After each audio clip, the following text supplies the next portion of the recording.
This episode of Destructoid is brought to you by Jackthreads. Coming up on Destructoid, I played the Elder Scrolls Online and didn't hate it. Supergiant Games unveils their follow-up to Bastion, and EA's Dark Overlord resigns to wander the cursed earth. All that and more coming up right now on Destructoid.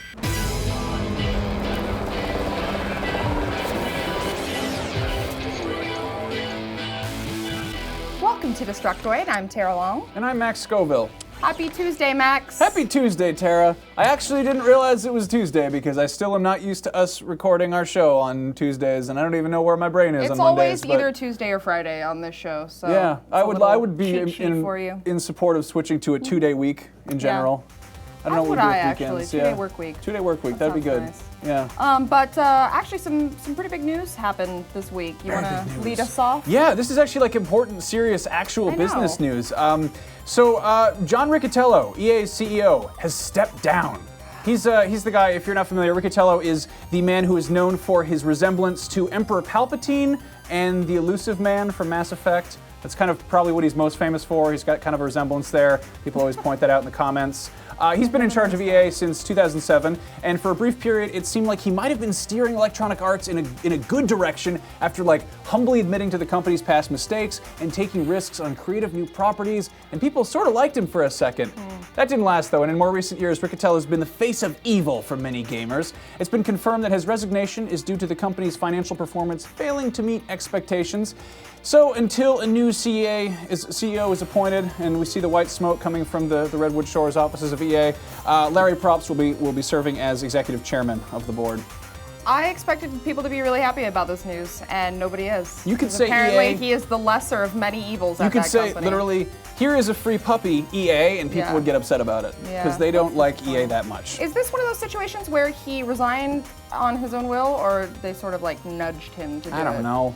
Oh, that's disappointing. Probably just sit around a big conference room hitting each other with sticks. I really hope that's how it happens.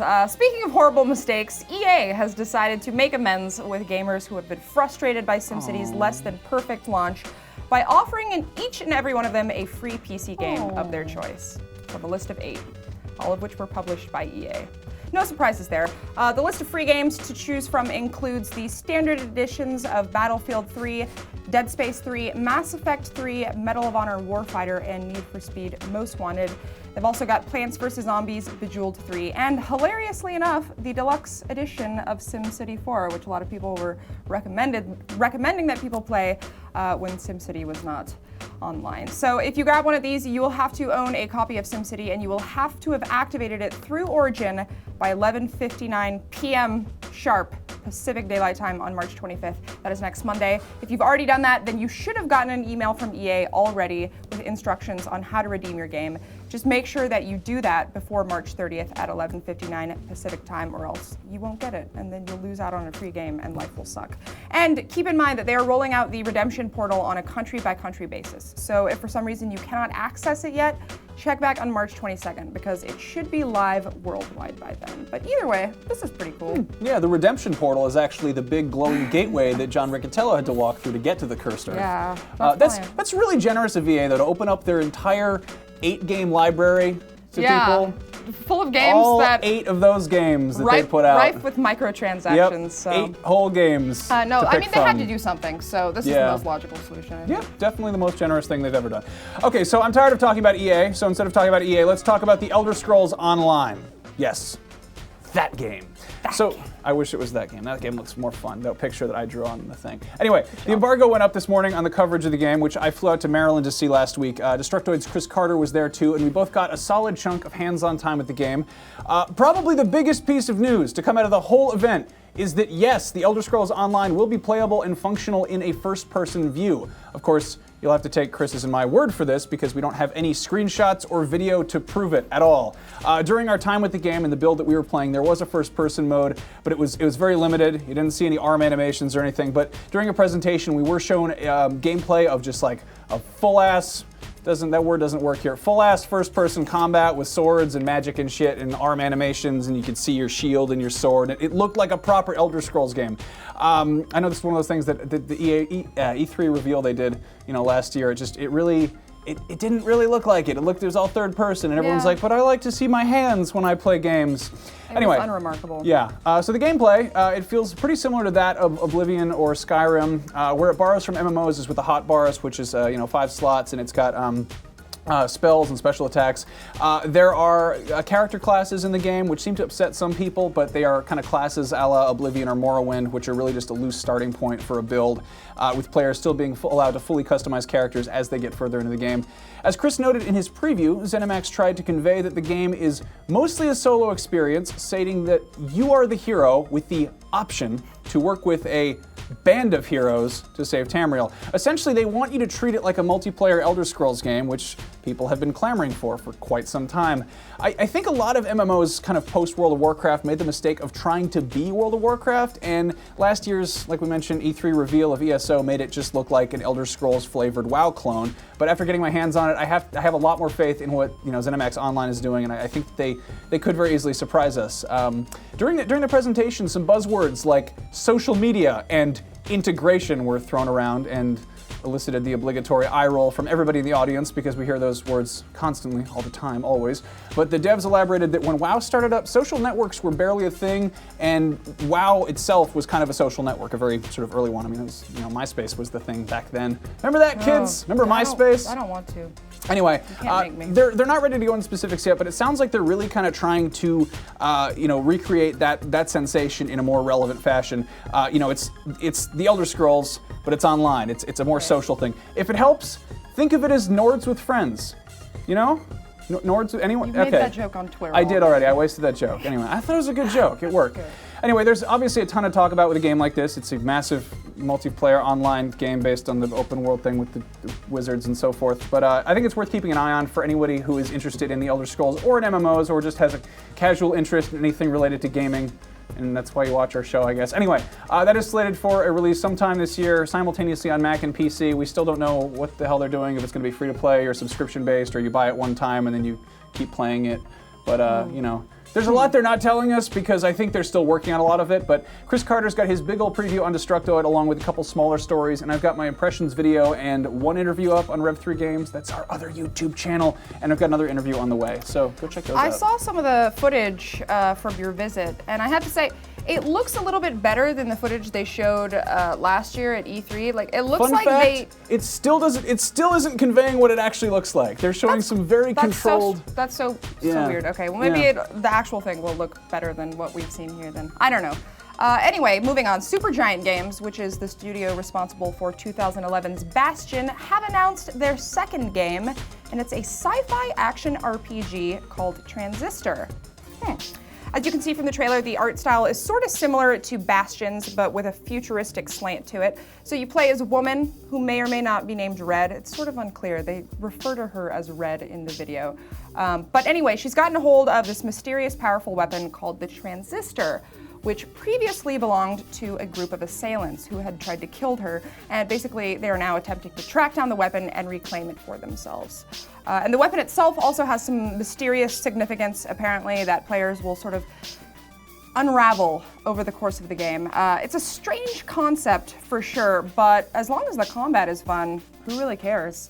I'm also a little bit more into the art style of this one than I was for Bastion, but I mean, let's face it, they're both gorgeous games. I just happen to prefer the sci-fi look a little bit more. Also, all the voice acting in the first game, the guy who did it, Logan Cunningham, has confirmed this morning on Twitter that he will be working on Transistor in some vocal capacity. Obviously, he's not going to be voicing the lady, but he'll be in there somewhere. Somewhere, that's a word.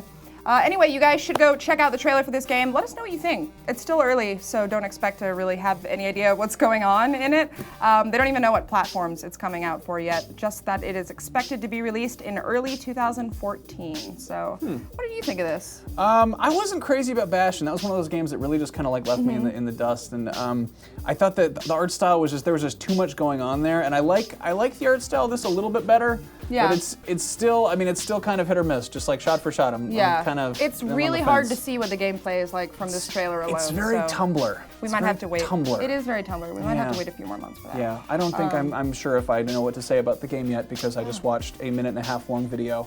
of it. You were allowed to not have an opinion. My review is not ready. This one time. That was my review in progress. So I why will don't change the score later. Why don't we go ahead and thank our sponsor? Sure. And then I have got more news when we get back. Guys, if you love video games, then you probably don't have a ton of cash lying around to spend on clues, because, I mean, obviously neither of us does. And that is where Jack Threads comes in. Jack Threads is an invite-only online shopping club that stocks the best alternative apparel brands like Kid Robot, Hurley, and Stussy at up to 80% off what you'd pay in a store. Whether you're going for the formal look or maybe something a little bit more casual, Jack Threads has the best clothes and accessories to fit your budget. Typically, there is a waitlist to join, but if you head over to jackthreads.com/destruct, we will let you in right now, so you can start shopping today. Again, that is jackthreads.com/destruct for all your clothing and accessory needs. That jacket is from Jack Threads, isn't it?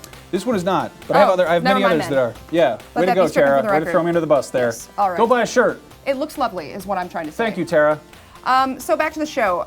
The good majority of you probably won't remember this at all, but the first video that I ever did for Destructoid, before this show was even a twinkle in someone's eye, was an interview at PAX Prime 2010 with Jonathan Holmes and one of the guys from the Behemoth. Oh my god, I look so young there. You look like Allison Hannigan. I'll take that as a compliment.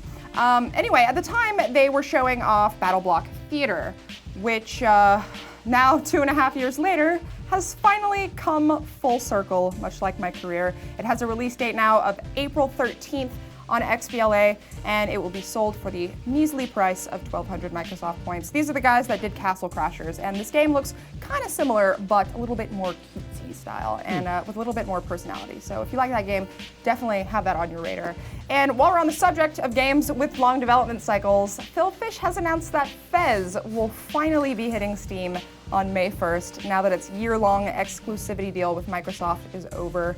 The Steam version is going to include support for gamepad functionality, as well as cloud saves, achievements, and leaderboards. No price has been revealed yet, but it will probably be around $10 if the XBLA version is at all indicative. If you guys were holding out for this one, I know a lot of people were because of that save bug or whatever that was deleting people's save games. Get the Steam version. You won't regret it. This game is fantastic. It's a good game. Yeah. I like that game. Last but not least, while we're on the subject of Steam, and because I do so love awkward segues, Hotline Miami was released on Mac today. Ooh. This was previously Windows only, and those of you who already own a copy on Windows will get the Mac version absolutely free, which is really awesome. Otherwise, it costs $9.99, and I can vouch that it is a ton of fun and exceedingly difficult to master. So add that to the list of games you simply must buy it just for the soundtrack. That has like probably the best game soundtrack really of last year. It really does. Yeah, that's all I got. Anything you want to add? I'd just like to draw attention more to this drawing of a horse thing. It's a Skyrim Online, and it's sort of a horse with people feet. It's a dumb picture that I drew. Anyway, I just want to remind everyone we're also going to be going live this Friday at 3:30 p.m. Pacific time, back to our usual time, right here, youtube.com/dtoid, and we will have prizes to give away to you this time. So if you forget things easily and you want to keep track of all of the dumb things we have to say, you can follow us on Twitter. We'll remind you of the things that we have to say. I'm Max Scoville, she's Tara Longest, and the show is Dtoid Show. We love you all very much. Have a good night. See you on Friday.